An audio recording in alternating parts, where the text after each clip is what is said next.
From UFOs to ghost and psychic powers, history is riddled with unexplained events. You can turn back now or learn the stuff they don't want you to know.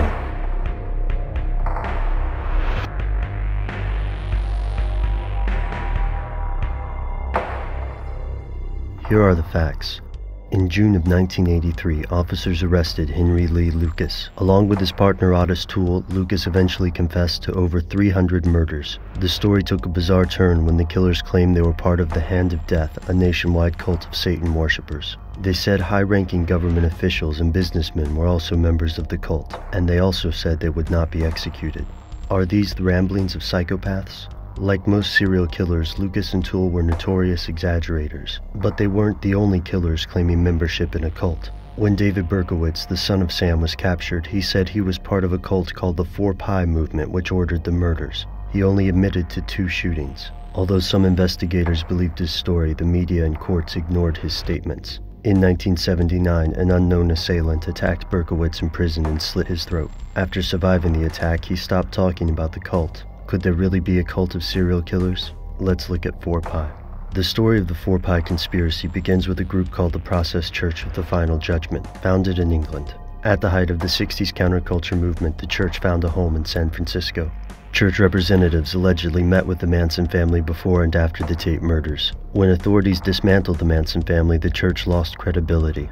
They couldn't shed their terrible public image and dwindled, eventually reorganizing as an animal charity. Some believe the 4-Pi movement rose from the ashes as a violent offshoot of the Process Church. But 4-Pi is an obscure rumor, an urban legend. Berkowitz and Manson refused to talk about the Process Church or 4-Pi. If this cult really does exist, then who's in charge? Why did they stop killing? Here's where it gets crazy. Some believe the murders continue. After all, thousands of people disappear each year and no one knows how many serial killers remain free.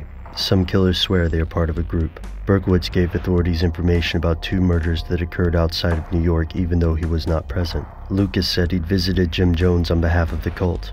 During the 1980s, America fell victim to a hysteria over alleged satanic cults running the government. Ultimately, these claims were discredited. Yet many conspiracy theorists believe it's the other way around, that leaders of these shadowy cults are part of U.S. intelligence, meaning the government controls the cults.